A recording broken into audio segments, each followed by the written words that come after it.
muy buenas noches a todos y sean bienvenidos a Toda una Amalgama. Comenzamos así hoy, 31 de octubre, nuestro octavo programa de la segunda temporada. Un programa que en total sería el programa número 41. Y es que ya llevamos bastantes curiosidades detrás de nosotros. Disculpen, no el 41, el 42. Y es que hoy además es una noche muy especial, una noche oscura, de miedo, de terror, porque allá afuera hay muchos espíritus que han despertado de su descanso eterno. Y hoy vivimos la previa del Día de los Santos Inocentes, y es que hoy es noche de Halloween. Una noche de Halloween en la que disfrutaremos aquí en Toda una Amalgama de curiosidades terroríficas. Y para ello, por supuesto, contaremos con un número estupendo de compañeros. En primer lugar, Noelia Ruiz, muy buenas noches. En tu caso, ¿cómo vas a aderezar esta noche del miedo? Bueno, lo mío es un poco peculiar. Prefiero no comentar nada, ya dentro de poco lo descubriréis. No sabremos entonces de qué va, quizás algo que ver con tu vena teatral. Luego lo descubriremos y también damos paso a Marisa de las Heras. Muy buenas y terroríficas noches. Muy buenas noches, Jesús. Y en tu caso, a ver, cuéntanos, ¿qué traes preparado? Bueno, voy a hablaros un poquito de quién fue realmente el conde Drácula, más allá de todas esas historias que se han inventado sobre chupasangres y demás. La figura del verdadero y auténtico conde Drácula. Quizás porque también están ahora en los cines esa película. Sí, exacto. O sea, estaremos deseosos de ver quién fue el auténtico conde Drácula. Seguimos con nuestro compañero Fernando Sánchez. Muy buenas y terroríficas noches. Buenas noches, Jesús. Cuéntanos, en tu caso, ¿qué curiosidad traes preparada? Pues hoy te traigo una curiosidad sobre un elemento que siempre está presente en Halloween, que es la calabaza. ¿Nos vamos a comer la calabaza? No, vamos a averiguar de por qué la gente sale a la calle con una calabaza. Muy interesante, aquí en nuestro país no lo vemos tan cercanamente, pero será muy curioso descubrir el por qué en otros países es la costumbre esa de decorar las casas con calabazas. Y por último, pero no menos importante, muy buenas y terroríficas noches, Ana Trancoso. Muy buenas noches, estamos todos aquí muy asustados, pero deseosos de escuchar todas estas historias que nunca van a dejar de sorprender a los oyentes. Bueno, si puedes hacernos como siempre, como cada semana, el repaso a las vías de contacto de Toda una Amalgama. Por supuesto, para que los oyentes siempre estén en contacto con nosotros, vamos a hacer el repaso habitual. Ya sabéis que podéis encontrarnos en Facebook, en www.facebook.com/todaunamalgama. También estamos en el Twitter, @todaunamalgama, y podéis utilizar el hashtag #todaunamalgama para contactar con nosotros. Si tenéis algún tipo de duda, sugerencia, queréis plantearnos algún tema que tratemos, podéis escribirnos al correo todaunamalgama@gmail.com. todaunamalgama@gmail.com. Y por último también os recordamos que todos estos temas que tratamos aquí en la radio y muchísimos más los podéis encontrar en nuestro blog www.todaunamalgama.blogspot.com, www.todaunamalgama.blogspot.com. Muchísimas gracias, Ana. Y ahora ya sí, comencemos el programa de hoy descubriendo lo que ocurrió en el pasado, el 31 de octubre. Comenzamos las efemérides de hoy en el año 1517, en Wittenberg, Alemania, donde el monje agustino Martín Lutero envía una carta al arzobispo de Maguncia, a la vez que la expone al público al clavarla en la puerta de la iglesia de la localidad. En esta advierte de los peligros que, en su opinión, se halla la doctrina de la iglesia por motivo de la venta de indulgencias. Adjunta a este escrito sus 95 tesis relativas al valor de la bula de indulgencias. Con rapidez, estas tesis se propagarán por el Sacro Imperio, dando origen a la Reforma. Años más tarde, en 1541, en la Capilla Sixtina del Vaticano, se inaugura oficialmente el fresco de Miguel Ángel conocido como el Juicio Final, hecho por encargo del Papa Clemente VII y más tarde confirmado por Pablo III, que ocupa toda la pared del altar de la mencionada capilla. La obra fue iniciada en 1536. Este fresco es una representación de la segunda venida de Cristo y del Apocalipsis. Tal día como hoy, en 1714, tiene lugar la coronación de Jorge I de Inglaterra como rey de Gran Bretaña y de Irlanda, primer monarca de la Casa de Hanover que reinó en estos países. Es en el año 1794 cuando el físico británico John Dalton descubre la enfermedad de la vista llamada discromatopsia o ceguera de los colores, conocida popularmente como daltonismo. Nos trasladamos ahora a España al año 1850. Tras 7 años de intensas obras, en la calle Carrera de San Jerónimo de Madrid, la reina Isabel II inaugura en solemne sesión la nueva sede de las Cortes Españolas, construida sobre el solar del antiguo convento del Espíritu Santo, perteneciente a la Orden de los Mínimos de San Francisco de Paula, que es el actual Congreso de los Diputados. Entramos ahora en el siglo XX, en el año 1904. John Fleming, de la Universidad de Londres, da a conocer la radio de válvulas. Hace 58 años, en 1956, Gran Bretaña y Francia, principales accionistas del Canal de Suez, bombardean Egipto en respuesta a la exclusión de sus naves del Canal de Suez y a la reciente nacionalización del mismo por parte del gobierno egipcio. A continuación, despliegan tropas en la zona del canal para exigir la evacuación inmediata de las fuerzas egipcias. La comunidad internacional condenará con dureza esta acción militar y Gran Bretaña y Francia, muy a su pesar, se verán obligadas a retirarse. En el mes de diciembre de este mismo año, Naciones Unidas enviará una fuerza de paz a la zona. Tal día como hoy, en 1989, el Papa Juan Pablo II inicia su primera visita a España. Y es en 1984 cuando la primera ministra de la India, Indira Gandhi, resulta asesinada en Nueva Delhi por miembros Sikh de su propia escolta. Será en el año 1992 cuando el Papa Juan Pablo II reconozca solemnemente que la condena de Galileo fue injusta, 350 años después de la muerte del astrónomo italiano. Y de nuevo con un tema religioso, ahora en 1999, católicos y protestantes firman en Alemania la Declaración Común sobre la Gracia, en la que la Iglesia de Roma acepta por primera vez que el hombre se salva por la fe y el amor a Dios y no por sus obras. El Vaticano levanta así la excomunión a Martín Lutero. Y finalizamos las efemérides de hoy en el año 2010. En Brasil, Dilma Rousseff, la persona elegida por Lula da Silva para sucederle, se proclama presidenta, convirtiéndose en la primera mujer a llegar a ese cargo en la historia de ese país. Muchísimas gracias, Ana. Ya hemos visto entonces qué ocurrió un 31 de octubre en otros años, en otras fechas, y ahora ya sí vamos a descubrir, vamos a adentrarnos en este especial terrorífico y curioso en toda una amalgama. Y qué mejor forma que descubriendo cuál fue el origen del Conde Drácula. Hoy con Marisa de la Heras. Vamos a hablar un poquito de quién fue el verdadero Conde Drácula, que realmente fue un personaje mucho más alejado de esa idea de chupasangre sádico, un tanto refinado y con un toquecito romántico, más allá de la concepción vampírica que tenemos hoy en día con películas como Crepúsculo. Entonces el verdadero Drácula se llamaría llamado Vlad el Empalador, que apenas tiene nada de romántico, aunque sí podría resultar igual de sanguinario. Vlad III, que fue conocido como Vlad Draculea o Vlad Tepes, fue un príncipe de Valaquia, un territorio actual de Rumanía, entre 1456 y 1462. Ese sobrenombre de Vlad Draculea lo había extraído de su padre, que se llamaba Vlad Dracul, que Dracul es un término que significa demonio en rumano, y él había decidido llamarse Draculea, que significa hijo del demonio, porque ambos coincidían en una actitud un poco cruel y esa sangre fría que los caracterizaba. Se le consideraba un príncipe bastante fiero y tirano, que podrían ser las inspiraciones que tomó Bram Stoker para su obra Drácula. Si bien también se sabe que Vlad Tepes fue, por así decirlo, el sobrenombre que más se adaptaba a él, porque Tepes es la traducción literal del epíteto el empalador. Esto se debe a que Vlad tenía una predilección por el empalamiento como técnica de tortura y de ejecución, que sin ánimo de resultar demasiado gráfica, resultaba en introducir un palo de aproximadamente 3,5 metros por el recto, para después levantarlo hasta que la víctima muriese lentamente. Vlad Tepes se había encargado de que entre 40.000 y 100.000 personas de su reinado de Valaquia murieran de esta o incluso de otras maneras no menos halagadoras. Y siempre los había llevado a cabo los hombres que estaban a cargo de Vlad. Él nunca tuvo nada que ver, nunca se manchó las manos.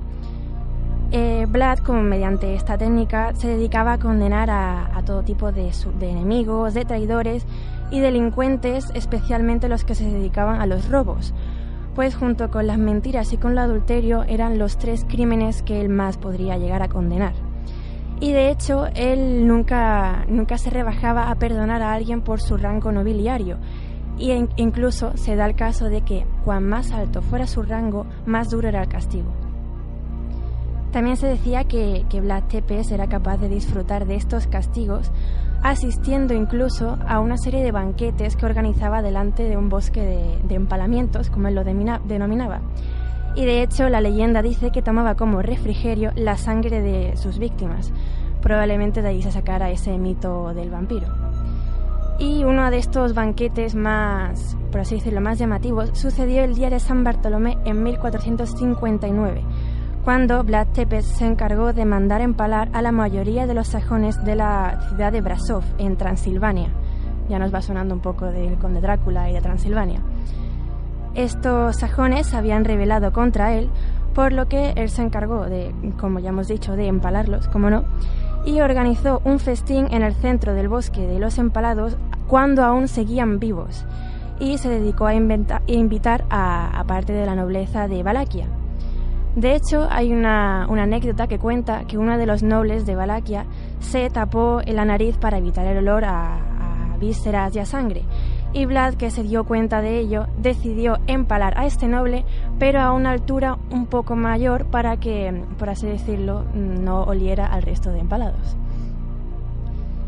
Digamos que este hombre no dejaba ahí su sadismo y le gustaba incluso organizar los empalamientos con formas geométricas.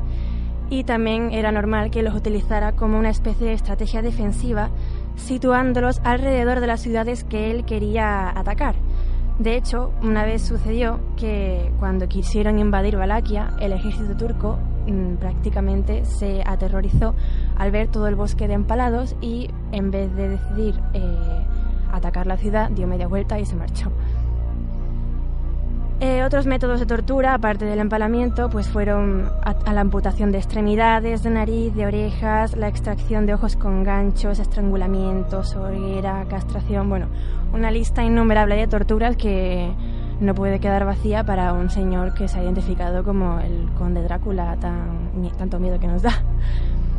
Y bueno, podemos nombrar unas cuantas más leyendas aparte de la que hemos mencionado antes de los sajones de Transilvania, como por ejemplo la venganza que llevó a cabo contra los boyardos. Los boyardos son la nobleza de Valaquia, que sucedió en la cena de Pascua de 1459, puesto que los boyardos habían tenido que ver en una conspiración que había matado al padre de Vlad y a su hermano pequeño.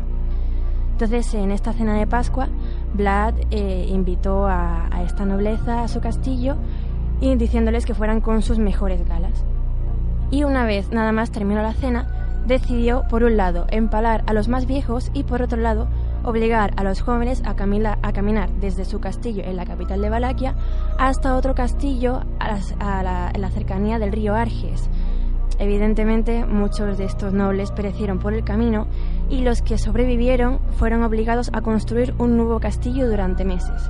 Así, por así decirlo, Vlad lo que pretendía conseguir es que sus mejores galas se convirtieran en harapos. Como no, los que aún siguieron sobreviviendo al agotamiento de construir el castillo fueron empalados.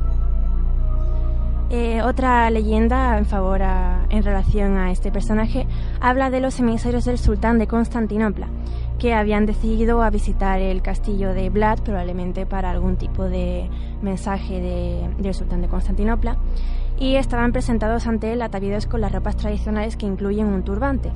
Y como era costumbre, como es costumbre occidental, eso de quitarse el sombrero para mostrar respeto a alguien, Vlad les preguntó que por qué ellos no se descubrían la cabeza para mostrar respeto.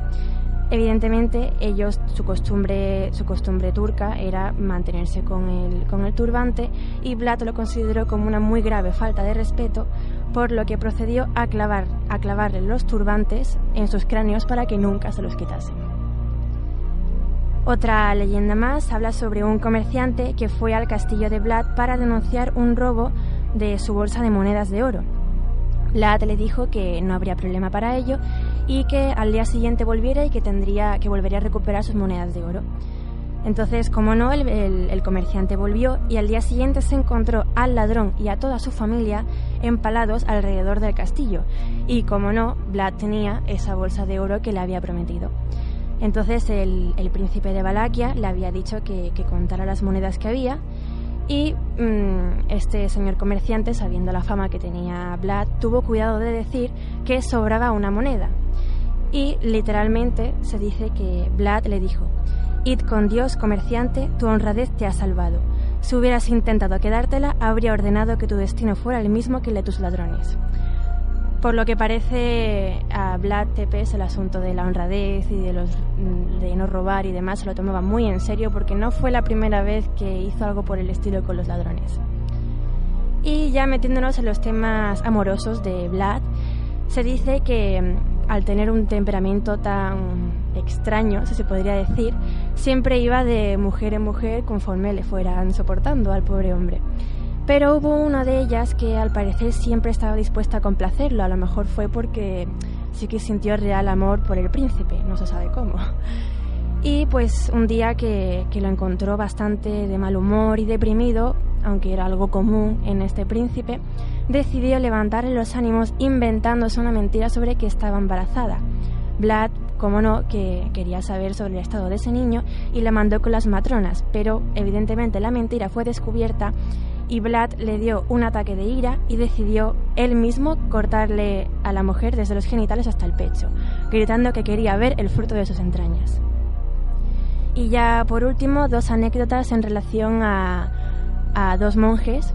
Por un lado, un día dos monjes se presentaron en el castillo del príncipe de Valaquia y Vlad, con curiosidad, decidió ver qué pensaban sobre la idea del bosque de los empalados. Uno de los monjes dijo que hacía muy bien en hacerlos, puesto que era una misión divina castigar el crimen, pero otro, por el contrario, dijo que eso le parecía una aberración.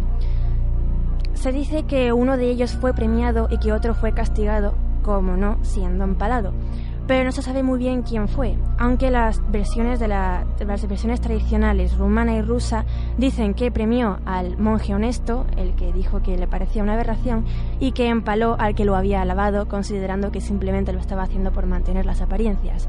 Y recordemos que a Vlad Tepes las mentiras no le gustaban nada.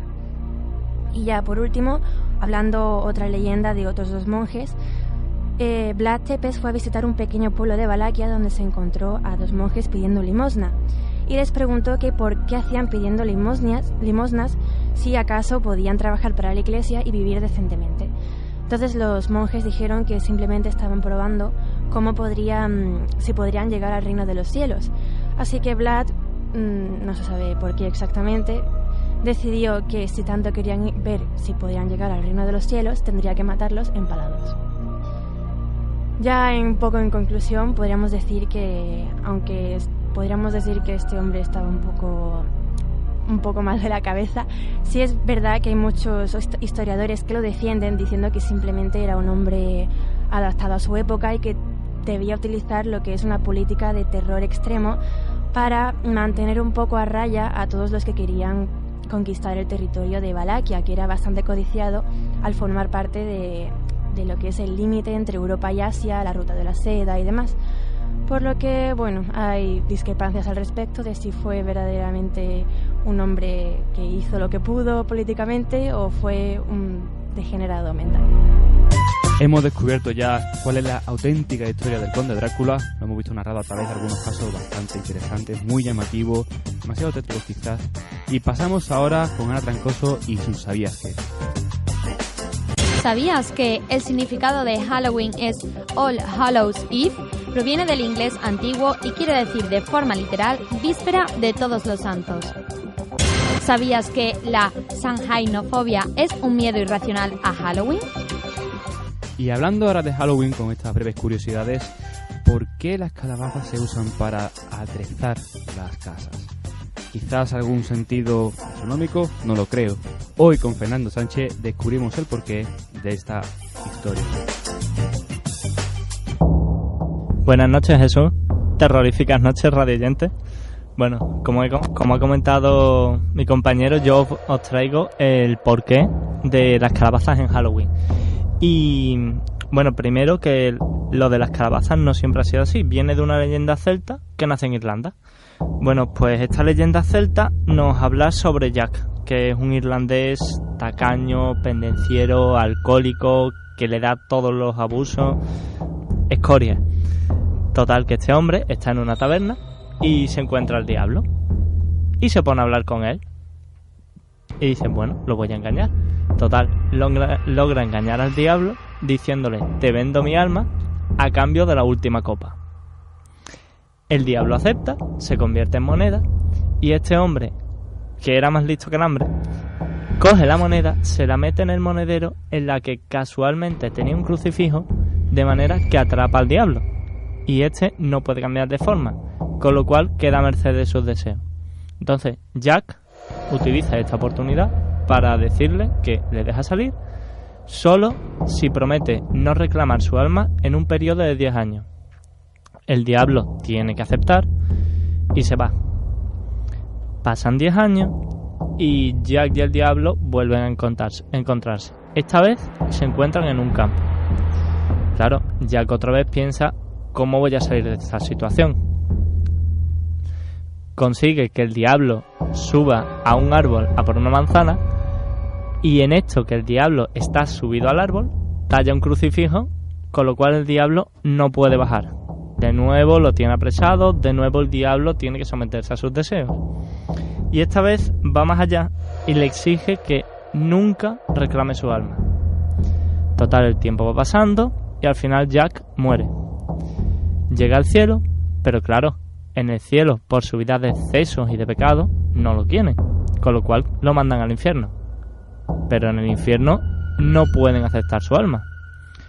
Con lo cual el diablo lo manda al mundo de los vivos a que vague eternamente y le da únicamente un carbón encendido, una brasa, para que ilumine el camino hacia el mundo de los vivos. Pero por lo visto, se nos cuenta que el camino al mundo de los vivos era tan tormentoso y oscuro que Jack lo que hace es que coge un nabo que se estaba comiendo, hortaliza obviamente, y mete el carbón dentro del nabo. Y con él lo va alumbrando. Perdón. Y así logra mantener la lumbre encendida. La tradición nos cuenta que eso es así. De hecho, los celtas seguían con esta costumbre. Sin embargo, al llegar a América y descubrirse elementos tales como el maíz, el cacao y la patata, se descubre también la calabaza.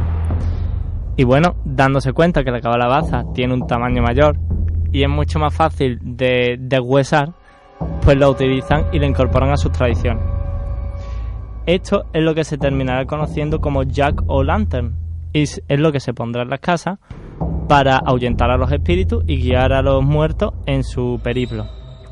Sin embargo, esto lo enlazamos con el rito o mito del trick or treat, porque hay un demonio que también se llama Jack-o'-lantern.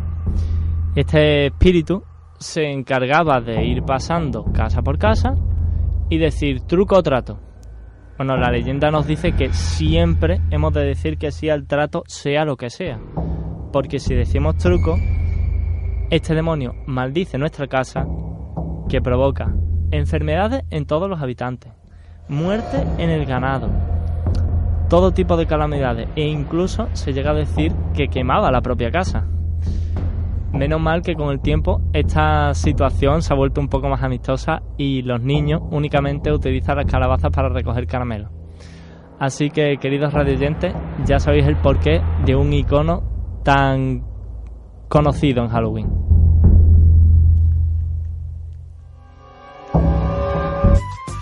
Muchísimas gracias, Fernando. Hemos tenido, aparte de terror por la curiosidad, yo personalmente he tenido mucho miedo cuando has mencionado que el origen está en unos comenabos, aunque sea la hortaliza. Realmente eso es lo que más me ha impactado a mí en este especial de Halloween, en toda una amalgama de lo que llamamos de programa. Te agradezco esa nota curiosa y un tanto de humor que hemos tenido aquí, esas risas que te han costado contar el tema. Y precisamente aprovechando eso, escuchemos Lo Sabías Que con Ana Trancoso. ¿Sabías que la comunidad científica reconoció 400 fobias distintas y se dice que puede tener origen en la genética? ¿Sabías que la telaraña se puede emplear para la fabricación de cuerdas de violín y para partes de robots? La telaraña de la araña con un uso en violines. Miedo y arte juntos. Muy interesante esa curiosidad. Y precisamente hilando con un poco de las artes, volvemos ahora con Noelia Ruiz para que nos cuente un poco sobre la historia de las brujas.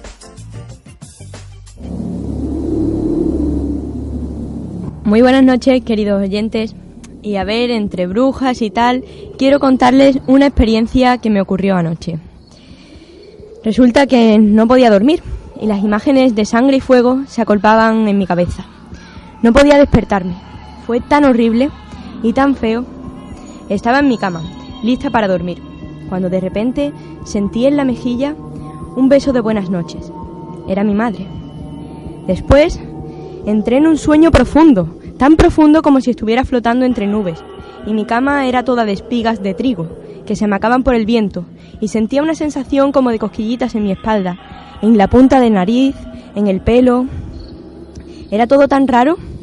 De repente cerré los ojos, y cuando los abrí, el cielo se había vuelto negro, como de acero. Frío.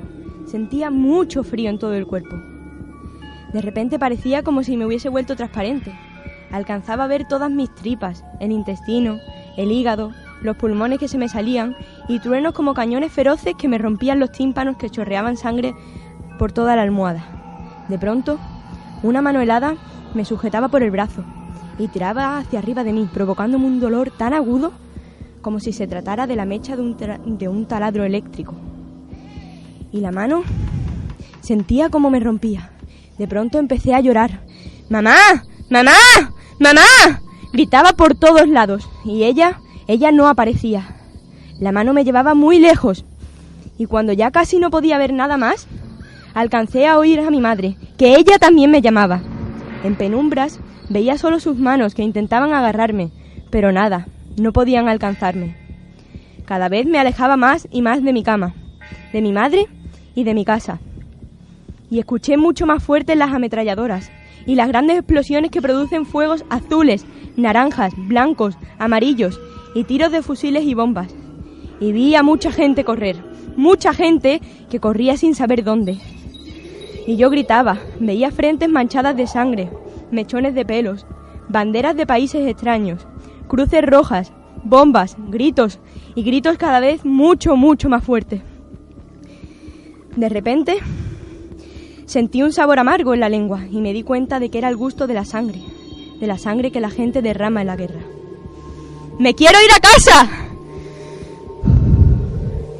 Y de pronto abrí los ojos y me encontré en mi casa. Sin darme cuenta estaba llorando. Me quedé quieta en la cama. Y entonces pensé que era yo, que estaba mirando al techo y que tan solo había tenido una pesadilla propia de una noche de Halloween. Pero ¿sabéis qué? Más allá de los océanos, muchos kilómetros más allá, hay muchas personas que viven esta continua pesadilla. Y todo es por culpa de la guerra.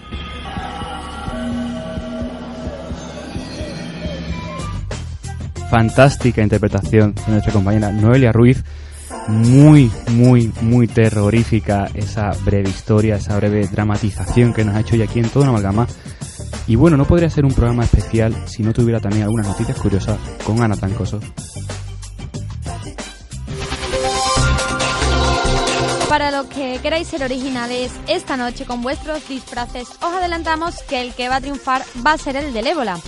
Pero esto no se lo queda aquí, porque un norteamericano ha decidido decorar su casa de ébola con motivos de las fiestas de Halloween. Muchos vecinos lo han considerado una frivolidad.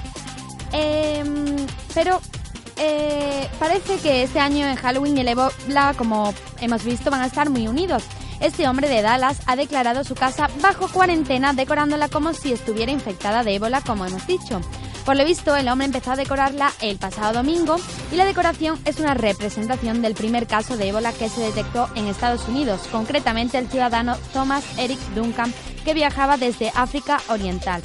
El hombre ha declarado que lo ha hecho así a sabiendas de las críticas que podría recibir. Y seguimos con las noticias aterradoras. Leslie Emerson era una mujer británica que murió a los 59 años a causa de un cáncer de intestino. Su familia decidió enterrarla junto a su móvil, ya que era una gran aficionada a enviar mensajes de texto. Sherry Emerson, la nieta de la fallecida, y otros familiares continuaron enviándole mensajes para que supuestamente seguir manteniendo el contacto con este ser querido para sentirla cerca. Lo más macabro de la historia es que al cabo de varios meses, enviando mensajes, la familia recibieron un mensaje de respuesta desde el supuesto móvil de la abuela en el que decía: estoy velando por ustedes y todo va a mejorar. Fue supuestamente el primer mensaje que recibía la nieta Sherry Emerson de su abuela. A partir de ese momento, la familia continuó cruzándose mensajes pensando que se trataba de la verdadera abuela hasta que contactaron con la compañía telefónica. Imagínense el susto de esa familia. Aunque la compañía telefónica O2 había prometido que no reasignaría el número de Leslie, sin embargo, 3 años más tarde, la empresa decidió asignar el número a un nuevo cliente que contestó a los mensajes que le enviaba la familia Emerson, según él porque pensaba que se trataba de una broma de sus amigos.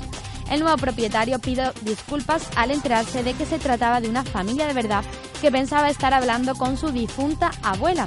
Lo que no sabemos es si la compañía telefónica ha indemnizado a la familia por incumplir su contrato. Y ahora ya sí, como cada semana, también este especial de entre semana, se acaba el programa y llega el momento de despedir a nuestros colaboradores en el día de hoy. En primer lugar, nuestra compañera Marisa de las Heras, que ha hablado de Auténtico Conde Drácula. Bueno, pues Jesús, qué decir, despedir una vez más otro programa, un poquito triste porque nunca me gusta terminar, pero bueno, la verdad, creo que me voy a ir y no voy a cenar porque me ha dejado un poquito revuelto esto de los emparamientos. Bueno, puedes hablar con Fernando para que te ofrezca una hortaliza muy buena y muy sana de la que él ha hablado. Sí, puede ser que sí. Y hablando precisamente de Fernando Sánchez, Marisa, muy buenas noches, te veré muy pronto de nuevo. Llega tu turno de despedida. Pues buenas noches, Jesús, como siempre me encanta estar aquí y bueno, me alegro de haber traído un poquito de curiosidad y más risas que curiosidad hoy. Por supuesto, el miedo no quita el humor y aquí estamos realmente para disfrutar entre curiosidades y siempre viene bien reírse un poquito. Noelia Ruiz, también despedirte a ti, muy buenas noches. Muy buenas noches. Nos has fascinado con tu interpretación. Ay, bueno, muchas gracias. En tu caso también te veremos pronto de nuevo. Y ya por último, para cerrar el grupo de compañeros el día de hoy, nuestra subdirectora, Ana Trancoso. Bueno, muy buenas noches a todos. No sé los oyentes, pero nosotros desde luego vamos a ir mirando por las calles por todas partes. Después de todas estas historias, asustadísimos. Bueno, al menos yo, no sé el resto, ¿eh? Y bueno, ya entonces decirles que entre calabazas, empalamientos y sueños terroríficos nos despedimos por hoy. Les citamos en nuestro próximo programa número 43 y hasta entonces disfruten mucho y sean muy curiosos.